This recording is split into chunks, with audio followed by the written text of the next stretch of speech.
Vous n'avez rien vu, rassurez-vous. Bonsoir à toutes et à tous, soyez les bienvenus pour ce Racing Café spécial débriefing du Grand Prix de Turquie de Formule 1. Comme je le disais, mais vous ne savez pas évidemment, puisque vous avez uniquement regardé cette émission soit sur YouTube, soit maintenant, là tout de suite.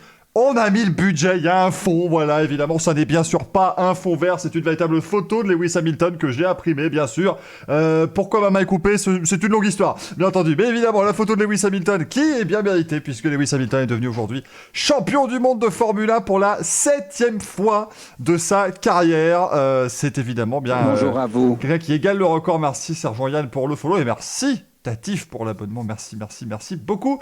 Voilà, Lewis Hamilton, septuple champion du monde, 94e victoire en Formule 1 aujourd'hui au Grand Prix de Turquie, qui faisait son retour pour la première fois depuis 2011, un retour qui aura été mouvementé, on en parlera bien sûr dans ce débriefing complet. Je vous rappelle, si vous voulez nous rejoindre, si c'est la première fois que vous nous rejoignez dans ces débriefs, c'est très simple, il y a 20 pilotes en compétition en Formule 1, on vous parle de la course des 20 pilotes, je vous donne en tout cas mon ressenti, mon impression sur la course des 20 pilotes, exactement Vicky Yann, en fait je travaille pour Racing Point, Aston Martin, Force India, Jordan, tout ce que tu veux, et on va copier justement la Mercedes grâce à cette photo, c'est bien normal. La Mercedes donc de Lewis Hamilton qui a remporté aujourd'hui le Grand Prix de Turquie, c'était pas vraiment prévu, il a gagné devant Sergio Perez et Sébastien Vettel.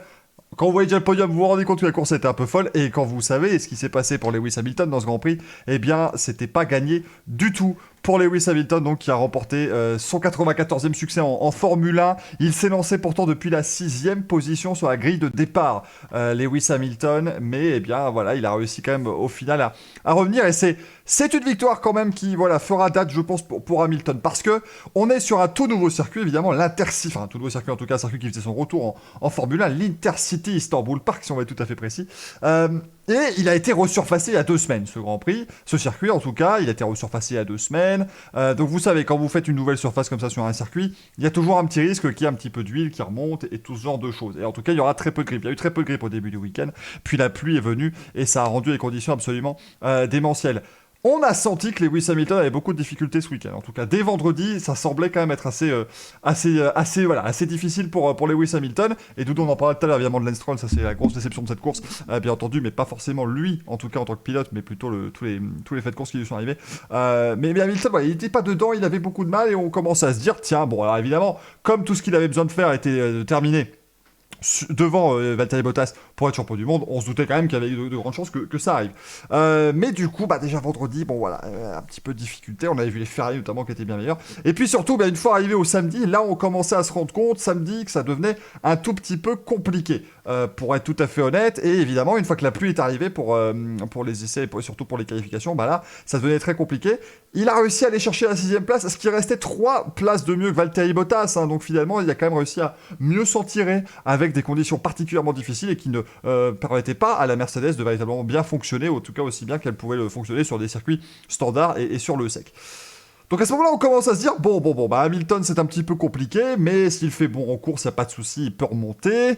Boum, patatras, il pleut juste avant le Grand Prix, il ne fait pas beau, et au début de la course, pour Hamilton, c'était quand même un petit peu difficile, même s'il a réussi à se retrouver 3e dès le premier virage, un superbe dépassement de tout le monde ici. Voilà, ça l'aidait quand même pas mal. C'était l'un des seuls qui s'était bien élancé à l'intérieur du circuit, donc sur les places paires, puisque par exemple Max Verstappen a totalement loupé son envol depuis la première ligne en 2e position. Et puis voilà, on voit Hamilton 3e, on se dit ça va aller, il y aura pas de souci. Et puis il fait une erreur dès les premiers tours, il fait des erreurs, il sort un petit peu large, il se retrouve bloqué dans ce grand train mené par Sébastien Vettel. Et là on commence à se dire, tiens, ça va commencer à être un petit peu compliqué pour Hamilton, en tout cas quand il était en pneu prévu pour la pluie. Et puis tout le monde est passé en pneu intermédiaire, et c'est là véritablement que Lewis Hamilton a réussi un tour de force quand même assez magistral. J'aimerais qu'on ait le fair play de le reconnaître, parce que même si on n'a pas de favori, ou même si on n'est pas content que ce soit toujours le même qui gagne, entre guillemets, parce que c'est évidemment ce que certains reprochent à Lewis Hamilton et à Mercedes, il faut quand même avouer que le gars était à 30 secondes des Racing Point de tête, et qu'il s'impose avec 31 secondes 6 d'avance dans un Grand Prix où il n'y a eu qu'une safety car virtuelle, mais il n'y a pas eu d'intervention de la voiture de sécurité. Le peloton n'a jamais été regroupé artificiellement. Il a quand même réussi à se construire cette avance hallucinante avec des pneus qui étaient évidemment en très mauvais état, avec des conditions extrêmement particulières. Et c'est quand même la race des grands, et je trouve que c'est vraiment superbe pour Lewis Hamilton d'enfin remporter un titre mondial en s'imposant, parce que vous savez que Lewis Hamilton, que ce soit, enfin en tout cas il l'a remporté déjà en 2014 en s'imposant, mais c'était sur la dernière course de l'année. Mais sinon, quand Lewis Hamilton a la possibilité de gagner le titre un petit peu plus tôt que la fin de la saison, c'est un tout petit peu compliqué. pour être tout à fait honnête, pour Hamilton en général. On se rappelle notamment, si je dis pas de bêtises, en 2017, pardon, le Grand Prix du Mexique. Bon, il s'est retrouvé en fin de grille, il s'est retrouvé à se battre pour une 9ème place. Enfin, voilà, 2 points comme ça, c'était catastrophique à regarder, mais il avait remporté le titre mondial ce jour-là, un peu pareil en 2018. Voilà, c'était toujours compliqué pour lui de transformer l'essai. Et aujourd'hui, de venir marquer quand même l'histoire de la Formule 1 en remportant son 7ème titre mondial, c'est un chiffre qui, quand même, n'a plus été atteint depuis 2004. Donc, on n'est quand même pas sur quelque chose qui arrive tous les ans, et peut-être que l'an prochain, on vivra le 8ème titre mondial de Lewis Hamilton, et là, ce sera quand même assez dingue. Mais donc, il va chercher ce 7ème titre mondial en produisant un tour de force pareil. Là, vraiment, on est sur la marque des tout grands parce que aujourd'hui, c'était très facile de faire une grosse faute. Beaucoup en ont commises des fautes, même si il n'y a pas vraiment eu de fautes tout à fait éliminatoires quand même. Ça, il faut quand même saluer aussi l'ensemble des pilotes pour ça. Mais Lewis Hamilton a été absolument impérial aujourd'hui. Il mérite totalement cette 94e victoire en Formule 1. Il mérite totalement ce 7ème titre mondial, bien entendu. C'était attendu, évidemment, on va pas se mentir. On s'attendait à ce que cette saison, il égale au moins le nombre de titres de Michael Schumacher. Est-ce qu'il pouvait le battre au nombre de victoires? Ça a été fait et largement fait. Rachel JB dans le chat nous dit GOAT. C'est un débat qui est sans fin et dans lequel on ne se lancera pas, mais en tout cas, il a totalement sa place, rien que statistiquement. C'est désormais statistiquement le plus grand pilote de l'histoire de la Formule 1. Puisqu'il a au moins égalé le nombre de titres de Schumacher et qu'il l'a battu en nombre de victoires, il a plus de podiums, il a plus de pots, il a plus de tout. Finalement, Lewis Hamilton, statistiquement, c'est le plus grand pilote de l'histoire de la Formule 1. Évidemment, après, il faut regarder cela avec beaucoup plus avec un regard beaucoup plus large, bien sûr, sur les choses que simplement dire, bah voilà, il a plus de pôles, plus de victoires, plus de titres, c'est le meilleur de tous les temps. Mais en tout cas, voilà, très très grande prouesse. Ouais, quand je vois dans le chat, tout le monde disait avant le départ que c'est le pilote qui allait faire 80% du boulot sur le circuit, sacré champion. Voilà, il faut quand même le dire. On va toujours, voilà, nous dire, oui, la Mercedes. La deuxième Mercedes termine 14e à un tour du vainqueur, donc à un moment donné, il faut savoir saluer le champion qui est Lewis Hamilton, qui rentre dans la cour des très très très très très grands aujourd'hui, avec ce 7ème titre de champion du monde. Seul Michael Schumacher avait réalisé pareil exploit auparavant, et bien maintenant Lewis Hamilton est au panthéon de la Formule 1, qu'on le veuille ou non, que vous soyez admiratif de Lewis Hamilton ou plutôt un hater, et bien voilà, vous ne devez que vous prosterner devant les accomplissements qui sont des accomplissements réels, qui n'omettent pas la quantité de travail assez hallucinante qui va là-dedans, parce que pour beaucoup, évidemment, c'est simplement venir sur un circuit, mettre son popotin dans la meilleure voiture du plateau et on est champion du monde. C'est évidemment pas aussi simple que ça. Et Lewis Hamilton, eh bien, il prouve sans cesse qu'il est vraiment au sommet, et il a également dit qu'il souhaitait continuer en Formule 1, qu'il souhaitait poursuivre à construire sa légende, et qu'il allait se battre évidemment aussi pour toutes les questions d'égalité.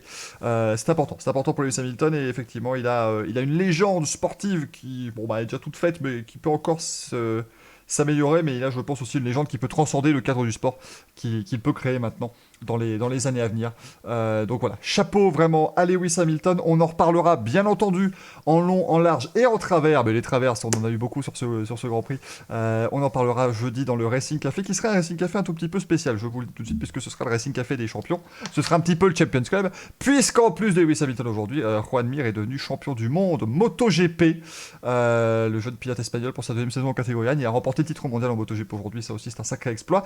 Et puis aussi, en championnat du monde d'endurance, Toyota qui a encore remporté le titre avec la Toyota numéro 7, l'équipage de la numéro 7. Si je dis pas de bêtises, c'est Kobayashi, Lopez et Mike Conway qui sont devenus champions du monde. Voilà Alex dans le chat. Je pense que tu résumes la bonne philosophie à avoir, qui est quand même, je l'aime pas particulièrement, mais il faut avouer qu'il est fort. Et c'est ça le truc quand même. Même si on l'aime pas, on ne peut que dire que, bon Dieu, c'est quand même un sacré pilote. Surtout qu'aujourd'hui, c'est des conditions extraordinairement compliquées. Et il fallait bien gérer ses pneumatiques. Il fallait tenir dans des conditions très difficiles avec les pneus. Et finalement, eh bien... Est-ce que c'est une surprise de voir Sergio Perez terminer deuxième dans une course où il fallait gérer ses pneus? Je suis pas totalement sûr. Alors il a eu très très très chaud, le pilote Racing Point, en fin d'épreuve avec les Ferrari notamment. Mais il a réussi à tenir. Il y avait aussi les Red Bull, bien entendu, pour Sergio Perez, qui s'est retrouvé sous la pression pas mal de fois. Mais bravo à Sergio Perez, en tout cas, avec cette Racing Point et cette deuxième place à 31 secondes 6, on le rappelle, du vainqueur. Voilà, Sergio Perez, c'était une chance aujourd'hui pour toute l'équipe Racing Point. Alors on parlera tout à l'heure de Lance Stroll, bien sûr. Pour Perez, bon, il y a quand même ce début de course où il s'est fait assez sèchement taper par Lance Stroll, mais peut-être, en fait, pour être tout à fait honnête, que c'est lui qui avait quand même la bonne stratégie parce qu'il revenait en fin de relais à chaque fois et que Lance Stroll ne gérait peut-être pas assez bien ses pneumatiques. Donc là, Sergio Perez qui a voilà, encore une fois fait preuve d'une patience assez incroyable. Il a été calme, même quand Lewis Hamilton est revenu pour le dépasser, bah, il a pas paniqué, il s'est dit bon bah voilà, Hamilton a la meilleure voiture, il est dans les meilleures conditions, on va dire. Et donc, voilà, le briscard, comme le dit le spot du rire dans le chat, effectivement, il a fait parler son expérience encore une fois. Et aujourd'hui, si on dresse un comparatif clair et net et direct entre Alex Albon et Sergio Perez pour le deuxième guidon, c'est en moto, c'est le deuxième volant Red Bull l'an prochain, force est de constater quand même que Red Bull devrait largement donner sa chance à Sergio Perez plutôt qu'à Alexander Albon sur ce qu'on a vu aujourd'hui, hein, très clairement. Sergio Perez donc qui termine deuxième, c'est important pour Racing Point qui va quand même évidemment très longtemps, je pense, garder en tête ces occasions perdues. On rappelle les Racing Point qui partaient en première et en troisième position, la pole position hein, bien sûr de Lance Stroll hier en qualif, et puis la troisième place de Sergio Perez qui remonte sur le podium, ça fait plaisir. Bon, c'était assez étonnant quand même de voir le podium où, alors, Sergio Perez et Sébastien Vettel, troisième, ont échangé leur place sur le podium. En fait, Perez s'est mis à droite de l'écran, Vettel à gauche, alors que normalement ça devait être l'inverse. Mais à leur décharge, déjà, ça fait longtemps qu'ils n'avaient plus monté sur un podium de Formule 1. Et surtout, les plots du podium, en fait, étaient mal indiqués, puisqu'ils avaient mis le 3 à gauche et le 2 à droite. Donc ils ont fait évidemment ce qu'ils pouvaient avec les informations qui étaient à leur disposition. Mais en tout cas, Perez, le vieux briscard. L'assurance tout risque toujours de Racing Point, oui. Alors évidemment, certains vont encore rester avec une idée de Sergio Perez, bagarreur, Sergio Perez qui fait des contacts, tout ça. Soyons francs, c'est quand même de plus en plus rare, c'est même très rare que ça arrive pour Sergio Perez, et ça devient véritablement l'assurance tout risque pour Racing Point, et donc pour l'an prochain, on lui souhaite en tout cas pour Red Bull. Si jamais vous souhaitez que voilà, avoir un petit point sur les transferts hein, de ce championnat du monde de Formule 1 et sur les transferts pour la saison 2021, je ne peux que vous conseiller d'aller voir eh bien, la sympathique petite vidéo que je vous ai préparée, dont je vous mets le lien dans le chat, et que vous aurez en fiche sur YouTube, qui est donc une vidéo YouTube, effectivement, où je vous décode un petit peu le marché des transferts actuels en Formule 1, et on essaie de voir un petit peu plus clair sur qui va piloter où l'année prochaine. Perez chez Red Bull, on le saura à mon avis avant la fin de saison, si c'est le cas, sinon eh bien peut-être qu'Alex Albon pourra conserver tout cela et conserver sa position. Sergio qui dit que Stroll, ça fend le cœur, tu m'étonnes. Bah oui, non, c'est clair, c'est sûr. Hein. Très clairement. Et Perez, 4ème du championnat pour Noméac. Effectivement, hein, je vous ferai bien sûr un petit point sur le classement général à la fin de ce live. Mais Sergio Perez est actuellement 4ème du championnat du monde de Formule 1 alors qu'il a loupé 2 courses pour cause de Covid. C'est une très très très grosse saison de Sergio Perez. Il faut vraiment le saluer et c'est bien de le voir sur le podium aujourd'hui. Ça permet de le saluer et de le mettre en avant. Tout comme il est temps pour moi, pour une fois, que je dise du bien de Sébastien Vettel. Parce qu'à un moment donné, Sébastien Vettel vit un cauchemar absolu cette année. Et c'est une très très belle 3ème place du pilote allemand. Merci Alex pour l'abonnement à la chaîne YouTube. C'est une très très très belle place du pilote allemand, vraiment 3ème. Quel départ de Sébastien Vettel, quel premier tour, parce qu'il s'est retrouvé vraiment à se battre. Et ensuite, eh bien, la bataille contre Verstappen. Voilà, ça a largement tenu pour Sébastien Vettel. On l'a appelé un petit peu le train, c'est un petit peu la manière du train de rouler, mais déjà c'était pas un train avec 15 wagons. Et puis surtout, fallait réussir à tenir. Fallait réussir à garder le fil de la bonne trajectoire. Il échoue donc de 3 dixièmes seulement dans sa quête de 2ème place, mais il est allé chercher le podium en vieux briscard, en quadruple champion du monde qu'il est. On a retrouvé le Sébastien Vettel qui est un petit peu, qui est un petit peu plus incisif et qui a un peu plus de mordant. Ce qui est fou, c'est qu'on sait pertinemment que Sébastien Vettel n'arrive à faire des bons résultats que si le train arrière de sa voiture est parfaitement stable. Ça, c'est la manière de piloter de Sébastien Vettel, on le sait. Et aujourd'hui, sur le Grand Prix où l'arrière des voitures était le moins stable au monde, puisque ça glissait comme pas possible, il se retrouve 3ème, il était dans le rythme, il était dans le coup. Comme Edoudou, j'ai eu très très peur et je me suis dit mais c'est pas possible quand ils ont raté l'arrêt chez Ferrari, mais à un moment donné où il y a un arrêt raté chez Ferrari, est-ce que c'est particulièrement étonnant? Heureusement ça n'a donc pas trop impacté la course de Sébastien Vettel qui a réussi à terminer sur le podium, et il faut savoir le saluer, il faut savoir aussi saluer la belle course d'ensemble des Ferrari, parce que Charles Leclerc termine 4ème après une course absolument sensationnelle, le pilote monégasque qui a été absolument merveilleux une nouvelle fois. Alors effectivement, Mattia Binotto n'était pas présent en Turquie, il ne sera pas présent sur les prochains Grands Prix non plus. Est-ce que c'est grâce à cela que Ferrari s'en est mieux sorti ce week-end? On ne sait pas, mais vraiment, les deux Ferrari ont été très impressionnantes aujourd'hui, et très impressionnantes tout le week-end. Dès vendredi sur le sec, on sentait quand même que les Ferrari parvenaient à jouer avec cette piste d'Istanbul particulièrement bien. Et elles ont bien tiré leur épingle du jeu aujourd'hui, alors que quand même, elles partaient 11 et 12e. Enfin, c'était vraiment très très mal embarqué pour les Ferrari, mais Sébastien Vettel qui a pris un départ absolument démentiel pour se retrouver directement dans le groupe de tête, véritablement. Il s'est retrouvé dans le groupe de tête, il s'est retrouvé en 3e position.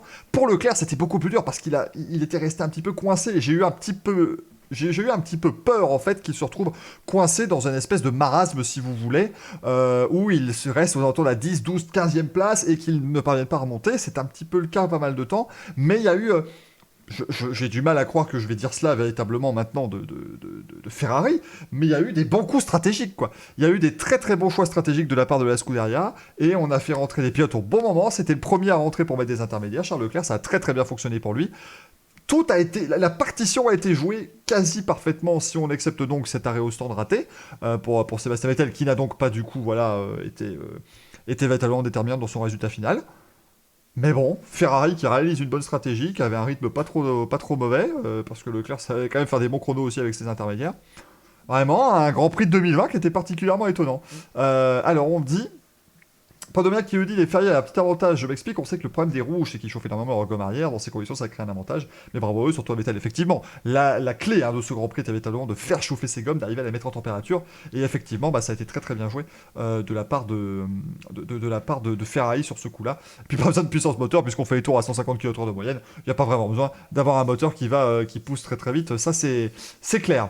En tout cas, voilà, bravo pour les deux Ferrari, 3 et 4, ça fait longtemps que j'ai pas tiré un coup de chapeau pour les Ferrari, mais ça fait plaisir de pouvoir le faire quand même de temps en temps. Sébastien Vettel, 3e, Charles Leclerc en 4e, en 4e du coup, position de ce Grand Prix de Turquie. Charles Leclerc, voilà, il faut quand même le saluer parce qu'il a vraiment fait un Grand Prix incroyable, ça a dépassé de tous les côtés, c'est un rythme fou. Évidemment, on serait tenté de dire que il a un petit peu jeté le podium par la fenêtre en fin de course, et c'est un petit peu le cas, il l'a dit lui-même, et il était lui-même très très en colère contre lui-même, mais il faut pas qu'il oublie que il a été absolument démentiel pendant tout le Grand Prix. Effectivement, les 3 derniers virages, c'était plus compliqué. Il pouvait passer 2e, il s'est retrouvé 4e.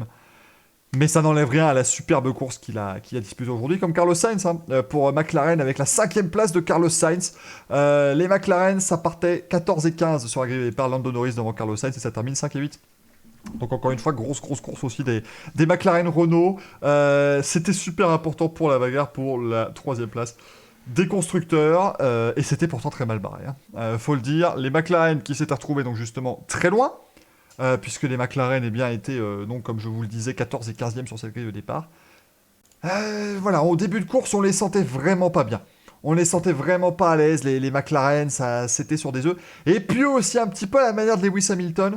Une fois que les pneus ont commencé à s'user, une fois qu'on était dans le rythme de la course, ils ont réussi à hausser le rythme et à revenir justement. Et puis Carlos Sainz, encore une fois, le smooth operator, comme il le dit lui-même, c'est-à-dire que il n'a pas fait de bruit, et il se retrouve 5e, il a été très bon, il a été vraiment particulièrement bien. Encore une fois, comme le dit Doudou, dans des conditions difficiles, il excelle véritablement. Bonjour à vous. Très bon. Merci à Tom Brady, 33 qui nous follow. Les gars, on a quand même le GOAT de la NFL qui nous suit. C'est pas rien. Sur Twitch. Mais donc voilà, bonsoir à Tom Brady.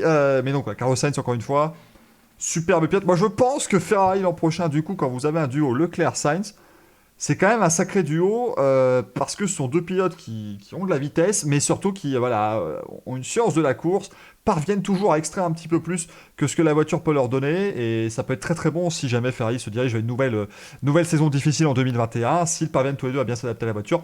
Ça peut être très bien évidemment d'avoir ce genre de pilote, bien entendu, au niveau de Ferrari pour l'an prochain. Donc Carlos Sainz 5e, encore une fois ça fait plaisir. Carlos Sainz, il a beaucoup de difficultés parfois à transformer des résultats, mais aussi surtout il a beaucoup de malchance, et donc là aujourd'hui il y a eu ni l'un ni l'autre, et il a transformé ça avec un bon résultat, une belle 5e place, et c'était assez inattendu finalement, parce que quand vous partez 14e et 15e, quand vous voyez les autres équipes contre qui vous battez pour la 3e place des constructeurs, ça semblait compliqué pour McLaren, et finalement McLaren tire les marrons du feu, s'en sort pas trop mal. Évidemment, ils ont perdu pas mal de points sur Racing Point, avec notamment le podium de Perez, mais ça aurait pu être bien pire sans les malheurs de Lance Stroll. Donc voilà, pour McLaren, ça a sauvé les meubles très largement, puisque McLaren a marqué 15 points, et Racing Point aura marqué 20, donc ils ne perdent que 5, ils ne perdent que 5 points, donc tout va bien. On parlera de Ocon tout à l'heure, Sergio Yann, bien sûr, ne t'en fais pas.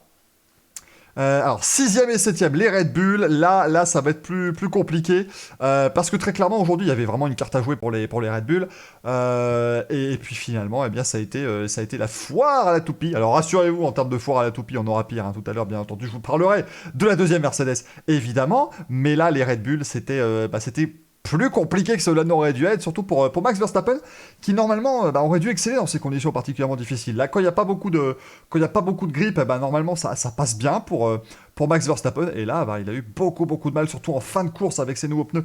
Il glissait beaucoup de l'arrière, beaucoup de survirages. C'était vraiment difficile pour Max Verstappen. On en parle de leur départ aux deux. Les départs étaient vraiment très compliqués. Cela dit, c'est pas la première fois que les Red Bull ont beaucoup de mal sur piste humide à démarrer. Si vous vous rappelez le Grand Prix d'Allemagne en 2019, à Hockenheim, Max Verstappen, il prend un départ affreux. Et c'est encore une fois la même chose ici, c'est-à-dire que ça démarre et pouf, on est quasiment en train de caler et donc la voiture n'avance plus et ça devient très difficile. Et ça, je l'avais effectivement noté, tu le dis là, effectivement, donc je vais déjà en parler un petit peu. C'était la grosse différence. Chez Renault, on est parti en deuxième vitesse, c'est très malin. C'était très malin parce que finalement, il y avait tellement peu de grip, t'étais certain de créer en fait du patinage dans les roues arrière. Donc de faire monter le régime moteur, donc quel intérêt aurait... Voilà, il n'y avait pas vraiment intérêt de partir en première, la deuxième vitesse était largement suffisante pour amener la vitesse de la voiture, et ça a fait un superbe départ des Renault, et un très mauvais départ à l'inverse des Red Bull. Max Verstappen, voilà, en début de course ça allait, puis il a commencé à revenir sur Perez, et là je commence à me dire, voilà, ça va quand même être pas mal pour Verstappen, et puis ça devenait compliqué pour lui, véritablement pour Max Verstappen, Grand Prix très compliqué, il finit à 44 secondes 8, c'était le festival d'erreurs en fin de course, et... là, je pense il doit quand même pas être très content de lui, Max Verstappen. Il a dit d'ailleurs qu'il espère, ne plus jamais expérimenter ce genre de conditions, parce que voilà, il a dit, c'était vraiment très frustrant. Il était derrière Sergio Perez, parce qu'on rappelle évidemment ce qui s'est passé principalement. Il était à la bagarre avec Sergio Perez dans le virage à droite à fond, dans la ligne de droite arrière, et eh bien, il a perdu le contrôle simplement. Il est parti large, et puis le tête à queue. Là, j'avoue quand même que Verstappen, c'était assez compliqué pour lui, parce qu'à ce moment-là, il part dans l'herbe à gauche. J'aurais préféré qu'il s'arrête dans l'herbe, parce que le coup de traverser la piste, alors que les autres derrière arrivent à 250-260 km/h, ça aurait pu très mal se terminer. Alors évidemment, la trompe d'eau que lui Perez dans le nez, ça aurait forcément dû avoir son poids. Après lui, ce que Verstappen a dit après la course, c'est que vraiment, il a perdu le grip à l'avant, c'est-à-dire qu'il a été déventé véritablement, et donc il est parti très large. Ce qui va fait aller sur pas sur l'AstroTurf, mais sur la partie peinte en vert, et vous le savez très bien. Déjà, bon, ce circuit, plus de la pluie, il n'y a pas de grippe. Vous mettez une zone peinte et de la pluie sur une zone peinte, alors là, ça glisse comme pas permis. Donc évidemment, le tête à queue de Max Verstappen, il a déjà eu beaucoup de chance, évidemment, de ne pas taper, mais il a dû rentrer au stand, changer de pneus. Et c'était pas la chose à faire aujourd'hui, nécessairement, de changer de pneus, ou en tout cas, plutôt dans le Grand Prix. Bien entendu, ça le coxy mauve. Et mon cher Alex, les Red Bull, c'est Verstappen et Albon, comme j'en parle actuellement. Pour Alex Albon, c'est vraiment l'occasion manquée. Parce qu'à un moment, j'ai vraiment cru qu'Alex Albon allait gagner ce Grand Prix. Il avait l'air assez à l'aise. Il avait l'air d'avoir une voiture qui lui correspondait bien. Verstappen a fait 2-3 heures devant lui, donc il s'est retrouvé devant Verstappen, il s'est retrouvé leader de facto de l'équipe Red Bull, donc il pouvait espérer une bonne stratégie, il pouvait espérer des bonnes choses. Et puis c'était compliqué. C'était très compliqué pour Alex Albon finalement. Il a encore flambé les pneus aussi. C'est dommage pour Albon. Et je pense aussi qu'Albon, le gros problème qu'il a, c'est que maintenant il pilote sous pression évidemment. Et un Grand Prix comme ça, quand vous êtes sous pression pour votre futur, demandez à Sébastien Bourdet au Grand Prix de Belgique 2008, c'est pas quelque chose de positif véritablement, et vous avez du mal. Il avait dit notamment Sébastien Bourdet quand il était troisième, on rappelle, il était sur le podium provisoire et puis la pluie est arrivée en fin de course, et il disait t'es là, t'es tétanisé, tu veux pas te mettre au tas, parce que tu ne peux pas te mettre au tas de base, mais là surtout tu as un super résultat et tu sais que tu pilotes pour ton avenir en F1. Voilà, il faut tenter de vraiment pas faire les choses, et des fois ça peut un peu tétaniser. Ça fait qu'il avait terminé 7ème parce qu'il se faisait passer par tout le monde, parce qu'il ne pouvait pas prendre de risques. Et là, Albon, on le sentait aussi un peu tétanisé, et à partir du moment où il a fait la première erreur, là ça devenait très compliqué pour Alex Albon, qui termine donc 7ème, et que je vois de moins en moins quand même au volant d'une Red Bull l'année prochaine. Il faut être tout à fait honnête. Je pense que là, pour Alex Albon, ça va être vraiment mission très compliquée, mais ça peut quand même se passer pour lui. Il faudra voir, bien sûr. Tant que personne n'a été confirmé dans le baquet de la deuxième Red Bull, il garde très clairement sa chance. La gueule des pneus à la fin aussi, c'était des slicks, bien sûr. Ça, on va en parler quand on parlera de Lance Stroll, Vicky Yann, car il y a une petite Petite théorie que j'ai pas tout à fait maîtrisée, mais il y a en tout cas une raison pour laquelle, pour laquelle Lance Stroll a eu beaucoup de mal en fin de course. Lando Norris qui termine 8ème avec l'autre McLaren, donc encore une fois, les McLaren ont fait largement le travail. Lando Norris qui nous a gratifié de très jolis dépassements, de très jolies manœuvres aussi. Le pilote britannique, qui a fait ma foi une belle course aussi. Peut-être aurait-il pu espérer un petit peu mieux, mais il finit à une minute, Lewis Hamilton. Les écarts sont assez impressionnants, très clairement ici. Donc voilà, vraiment, voilà.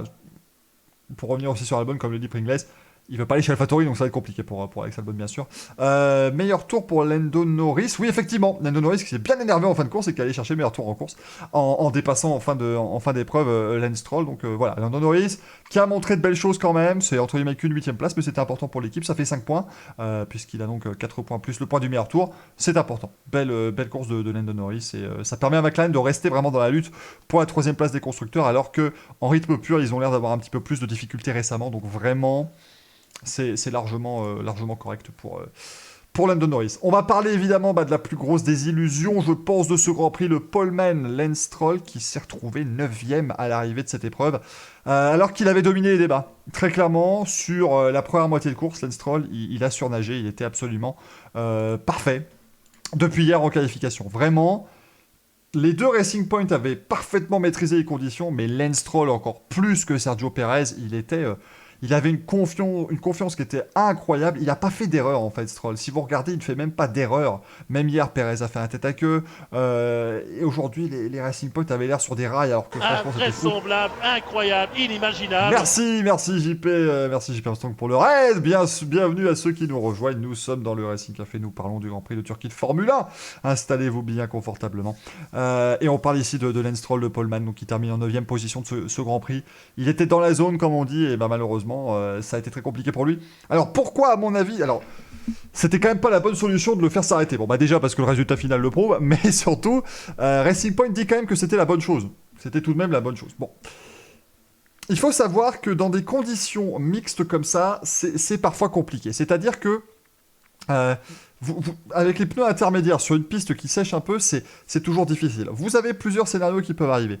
Soit le scénario qui est le pire, c'est celui de Lewis Hamilton en 2007 au Brésil, en Chine, pardonnez-moi, où vous usez tellement les pneus parce que la piste chauffe et tout, que toute la gomme du pneu s'enlève et il ne reste que la carcasse. Ça, évidemment, c'est le truc qu'on veut absolument éviter, et je pense que ça a dû lui faire un petit peu peur aujourd'hui Hamilton, et il avait peur que ses pneus crèvent en fin de course, et c'est pas étonnant. Mais vous avez aussi l'autre effet, en fait. C'est-à-dire qu'il y a un autre effet, et on l'a vu, par exemple, si vous voulez un exemple parfait de ce genre de course, regardez le Grand Prix de Chine en 2006 en Formule 1. Puisqu'on parle de Formule 1, ça tombe bien. Le Grand Prix de Chine, c'est en plus la 91e victoire de Schumacher, donc regardez ça rien que pour l'histoire, c'est merveilleux. C'est-à-dire que parfois, si vous changez de pneu intermédiaire, c'est pas la bonne chose à faire. Pourquoi? Alors ça, c'est toujours assez flou, mais c'est-à-dire que vous savez, il y a une fine pellicule sur les pneus neufs, et puis les pneus usés vont peut-être pas forcément évacuer l'eau, mais dans des conditions particulièrement mixtes comme ça, on cherche pas forcément à évacuer l'eau, on cherche vraiment à maximiser le grip, et parfois justement quand vous remettez des pneus neufs, et bien avec cette bande, avec cette fine pellicule, les pneus vont vraiment avoir du mal à adhérer à la piste, et puis il a souffert beaucoup de graining, parce que forcément vous ne parvenez pas à les garder dans une bonne fenêtre de température. Pourquoi? Parce que Stroll est sorti des stands avec ses pneus qui étaient à 90 degrés dans la couverture chauffante, il ressort de la pit lane, et directement, eh bien forcément, la piste était très froide, donc ces pneus ont fortement perdu en température.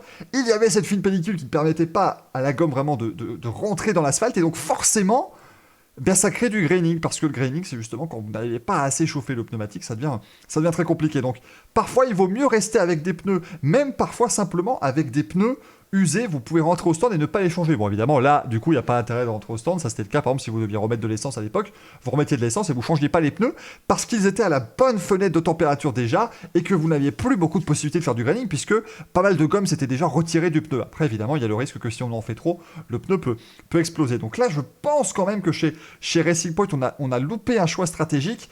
Après, évidemment, c'était la première fois que cette équipe pouvait gagner un Grand Prix de Formule 1, donc on peut comprendre qu'il y a une certaine pression, et on l'a vu sur le muret des stands, ça tremblait beaucoup du pied, très clairement chez Racing Point, mais là, ils ont vraiment manqué une grosse opportunité. Ils ont manqué une opportunité il y a 2 semaines à Imola, avec Sergio Perez, qu'ils ont fait rentrer au stand lors de la voiture sécuritaire alors qu'il ne fallait pas. Ici, ils ont refait rentrer Stroll en fin de course. Je pense encore une fois que c'était pas le bon choix. Otmar Zafnauer nous dit que lui, voilà, c'était la bonne chose à faire. Voilà, clairement, c'était pas. Il le dit, c'était difficile de juger les conditions, ça c'est vrai. On a fait le bon choix de mettre Lance en intermédiaire plutôt que d'attendre pour des conditions slick qui ne sont jamais arrivées. Mais finalement, il n'y avait pas besoin d'attendre ces conditions slick puisque les pneus, bah voilà, étaient plutôt bien adaptés à la piste. Finalement, personne n'a mis de stick à la fin, et c'est normal parce que la piste était beaucoup trop glissante. Donc là, quand même, voilà, un peu compliqué pour Racing Point, et ça faisait vraiment mal au cœur de voir Lance Stroll de se faire dépasser par tout le monde parce qu'il a fait un superbe week-end. Le fils de Lawrence Stroll qui évidemment restera chez Aston Martin, c'est comme ça qu'on appellera l'équipe l'an prochain. Dommage, vraiment dommage pour Lance Stroll. Dommage également la course des Renault, Daniel Ricciardo, Esteban Ocon. Bon, Ocon lui il termine déjà un Grand Prix, c'est déjà une bonne chose, on parlait de malchance. C'est clair que c'est pas mal, mais là Renault qui a perdu pied, c'est dommage. On le disait depuis quelques semaines et on l'a évoqué jeudi dans le Racing Café. Renault a le rythme en cette fin de saison, très clairement, ils ont peut-être la troisième meilleure voiture du plateau. Mais aujourd'hui, il n'y avait rien du tout dans ces conditions extraordinairement particulières. Daniel Ricciardo qui termine 10ème, qui ramène un petit point à 1,35, à 1 minute 35 de Lewis Hamilton. Esteban Ocon qui termine donc 11ème à un tour du vainqueur du jour. C'est juste dommage. C'est vraiment dommage pour les pilotes Renault.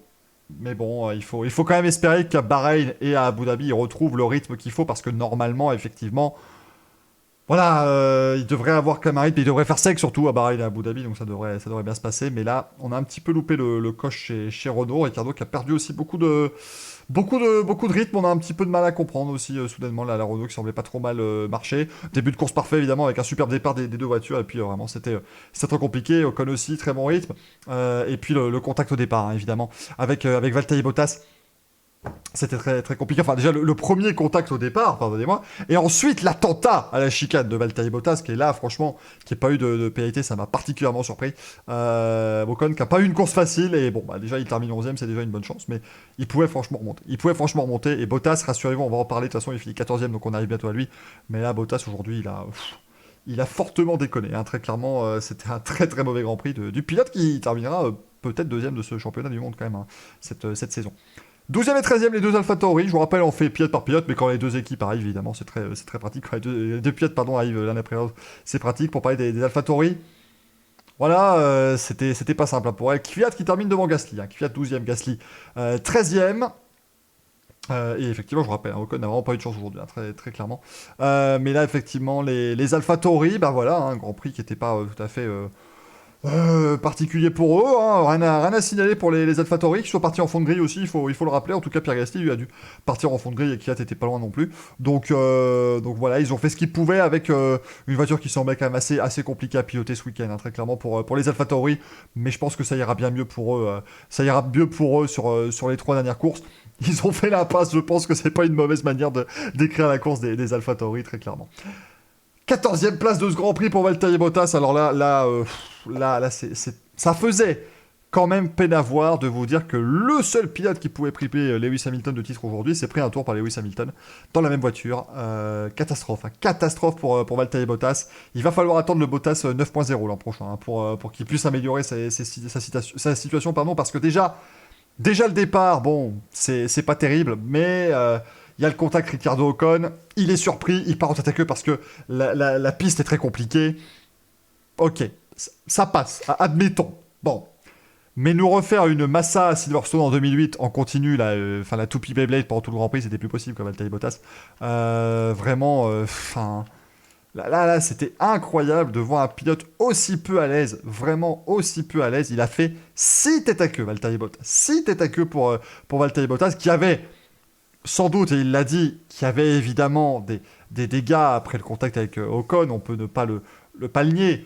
Mais enfin, le contact avec Ocon, c'est un petit peu de sa faute quand même, donc on va pas non plus dire le pauvre. Hein. À un moment donné, s'il n'était pas venu exploser Esteban Ocon à la chicane, il aurait très clairement pas eu ses soucis, Valtteri Bottas. Mais c'était terrible. Moi, le message radio à la fin où il dit, où il demande... combien de tours il reste? Il en reste 4. Bon Dieu, ça pourrait pas déjà être fini. C'était vraiment... Mais c'était d'une tristesse infernale. Ça faisait de la peine, mais voilà, c'est aussi le quotidien parfois d'un pilote de Formule 1. Et il sera dans le coup sur les 3 dernières courses, rassurez-vous. Il va revenir à Bahreïn, il va revenir à Abu Dhabi, évidemment. Mais c'est-à-dire qu'aujourd'hui, véritablement... C'était compliqué, je trouve, sur une journée où Lewis Hamilton a tellement surnagé, a été tellement incroyable, a été chercher son 7ème titre, de faire ce qu'il a fait avec la même voiture que Lewis Hamilton, là par contre c'était très compliqué, évidemment. Mais il y a eu contact, bien sûr. Il le dit, voilà, il avait plus de... Le vent n'était plus droit, donc c'est évidemment une course de survie. Est-ce qu'il aurait pas mieux fallu, une fois qu'il était en dehors des points, c'est-à-dire toute la course, le retirer, garder les pièces moteurs? C'est possible aussi. C'est possible, hein, vraiment, il n'y a pas de honte à ça. Maintenant, ils ont essayé de le garder en piste, ils ont essayé de faire ce qu'ils pouvaient, et oui, c'est vrai qu'il a essayé de résister pour pas prendre un tour, Hamilton n'était pas très content, mais très compliqué. Très compliqué pour Valtteri Bottas, mais ça ira mieux, on n'a pas de doute. Là, on va arriver sur DRS, hein, très clairement, Kimi Raikkonen, George Russell, voilà, hein, c'était assez compliqué. Russell qui est quand même parti à la faute dans le tour de mise en grille, il faut pas l'oublier. Ce sont les deux derniers pilotes à terminer, hein, 15 et 16e, Raikkonen et Russell. Mais ma foi, voilà, hein, rien à signaler. Kimi Raikkonen qui nous a fait ce qu'il a pu avec son dragster au début de course là, pour prendre un très bon départ. Il s'était trouvé bien qualifié. Les Alpha qui avaient très très bien géré les conditions mixtes hier en qualif. Et on aurait pu être en droit d'espérer un petit peu mieux aujourd'hui, effectivement, vu la belle qualif des Alfa Romeo. Elle partait 8e et 10e. 8e pour Raikkonen, 10e pour Giovinazzi. C'est pas tous les jours que Kimi Raikkonen devance en qualification une Mercedes, celle de Valtteri Bottas. Ce qu'ajoutait à son calvaire, évidemment, c'est qu'il partait loin et qu'il avait eu un week-end compliqué, Bottas. Mais là, bon, bah voilà, Raikkonen Russell, 15 et 16e, rien d'incroyable à signaler. C'est juste dommage. Après, alors, c'est dommage d'un côté, mais en fait, on n'a pas eu. C'était pas un Grand Prix assez mixte, je pense, pour vraiment pouvoir aller chercher des gros coups, à part les Racing Point. Mais du coup, ici. C'était plus, voilà, par exemple, la Williams, je pense, on pouvait pas dire, tiens, il y avait peut-être des points à aller chercher, il y avait pas, parce que il y avait pas ce côté, on va devoir passer en slick au bon moment, on va faire des erreurs, non, puisque je vous l'ai dit, personne ne s'est craché pendant la course, donc c'était plus un Grand Prix dans des conditions difficiles, mais où on avait moins de possibilités de véritablement tirer son épingle du jeu. Au niveau des abandons, on a les deux As, de Kevin Magnussen et de Romain Grosjean, très compliqué, encore une fois, ce Grand Prix pour les pilotes As. Faut le dire, voilà, hein, Grosjean qui s'est retrouvé en contact avec George Russell aussi, malheureusement, et qui a dû abandonner, Kevin Magnussen qui a abandonné à 3 tours de l'arrivée, et donc classé 17ème.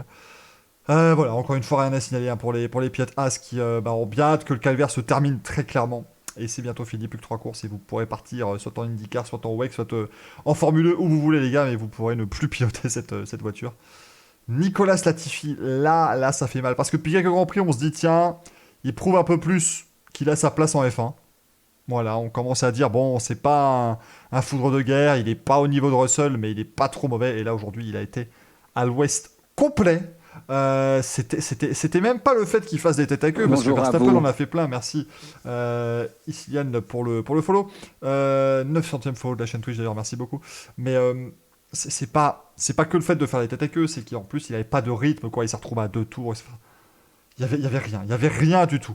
Pour Nicolas Latifi sur ce Grand Prix, il faut qu'il l'oublie et il faut qu'il fasse mieux sur la dernière course, même si de toute façon il a le volant pour 2021, il n'y a pas de souci pour ça. Mais là, c'était une catastrophe pour Nicolas Latifi. Et puis Antonio Giovinazzi qui a abandonné aussi, malheureusement, problème mécanique. Lui aussi, il s'était craché. Hein. Il s'était craché lors du tour de mise en grille. Antonio Giovinazzi, il a pu quand même prendre le départ, bien sûr. Course difficile aussi pour le pilote italien de chez Alfa Romeo. Au niveau des classements des championnats, messieurs, dames, eh bien, Lewis Hamilton devient champion du monde pour la 7ème fois. Il compte pour l'instant 307 points. Valtteri Bottas est deuxième avec 197 unités. Il ne peut donc plus être champion du monde. Bien sûr, Max Verstappen est troisième avec 170 points. Sergio Perez quatrième avec 100 points. 4 pilotes donc ont passé pour l'instant la barre des 100 points. Cinquième, Charles Leclerc avec 97 unités. Il remonte. Charles Leclerc, il se remet dans la bagarre pour la quatrième place au championnat. Sixième, Ricciardo avec 96 points. C'est les 3 pilotes qui vont vraiment se battre hein, pour cette quatrième position. Septième place pour Carlos Sainz avec 75 unités. Un point de plus que Lando Norris sur l'autre McLaren. Alex Albon est 9ème avec 70 points. Pierre Gasly 10ème avec 63 points. Lance Stroll 11ème avec 59 points. 12e place pour Esteban Ocon avec 40 points. Sébastien Vettel est donc 13e maintenant avec 33 unités. Il remonte et il a dépassé Daniel Kvyat. Ça fait plaisir évidemment. Kvyat qui est 14e avec 26 points. 15e place pour Nico Hülkenberg avec 10 unités. Alors qu'il n'a fait que 3 courses. Kimi Raikkonen, en tout cas il n'a pris le départ que de 2 courses. Kimi Raikkonen 16e avec 4 points, tout comme Antonio Giovinazzi. Romain Grosjean 2 points. Kevin Magnussen 1 point. Et pas de points pour les Williams de Nicolas Latifi et George Russell. Au niveau du classement des constructeurs, déjà je vous rappelle juste, hein, Sergio Perez est actuellement 4ème du championnat en ayant raté 2 Grands Prix. C'est énorme ce qu'il fait cette saison, Sergio Perez. Au niveau des constructeurs, Mercedes champion du monde évidemment depuis Imola avec 504 points. Red Bull qui est 2ème avec 240 unités, 3ème place. Et là c'est ce qui nous intéresse, 154 points pour Racing Point, 149 points pour McLaren Renault, 136 points pour Renault et 130 points pour Ferrari. Ferrari qui remonte un petit peu, mais en tout cas il y a de la bagarre. Attention quand même, Renault qui a maintenant 18 points de retard sur Racing Point, ça va devenir compliqué d'aller chercher la 3ème place sur les 3 derniers Grands Prix. 89 points, 7ème position pour AlphaTauri. 8ème place pour Alfa Romeo avec 8 points, 9ème place pour Haas avec 3 unités. Et Williams bien sûr 10ème avec 0 points. Bien entendu, le prochain rendez-vous pour la Formule 1, c'est le 29 novembre prochain, le Grand Prix de Bahreïn. On rappelle, il y aura 2 courses à Bahreïn sur 2 tracés un petit peu différents. Le Grand Prix de Bahreïn qui aura donc lieu à 15h10. 15h10 du coup pour le Grand Prix de Bahreïn dans 2 semaines. Et on fera évidemment le débrief de tout ça à 17h30 dans le Racing Café. Le Racing Café qui revient jeudi, bien entendu, jeudi à 20h30. Alors, pardonnez-moi, on fera peut-être pas à 17h30 du coup le débrief. Non, on le fera plus tard le débrief de Bahreïn. Excusez-moi, je vous donnerai les news dans le Racing Café qui précédera. Mais donc le Racing Café qui revient jeudi soir 20h30 avec toute l'équipe, bien sûr. On fera le Racing Café spécial champion du monde car Lewis Hamilton est devenu champion du monde de Formule 1 pour la 7e fois. Juan Mir est devenu champion du monde de MotoGP pour la première fois de sa carrière aujourd'hui. On en parlera évidemment dans le Racing Café jeudi 20h30. Merci beaucoup d'avoir suivi ce débrief. Vous êtes toujours aussi nombreux et même de plus en plus nombreux. Ça me fait vraiment super plaisir. N'hésitez pas à aller visiter ma chaîne YouTube, à vous abonner à tous les réseaux sociaux qui sont disponibles en haut de l'écran. Je vous souhaite une très très bonne fin d'après-midi, fin de soirée. Ça dépend quand vous regardez la vidéo, si vous la regardez sur YouTube. Et je vous dis à très bientôt, à jeudi pour le Racing Café. Ciao ciao ciao.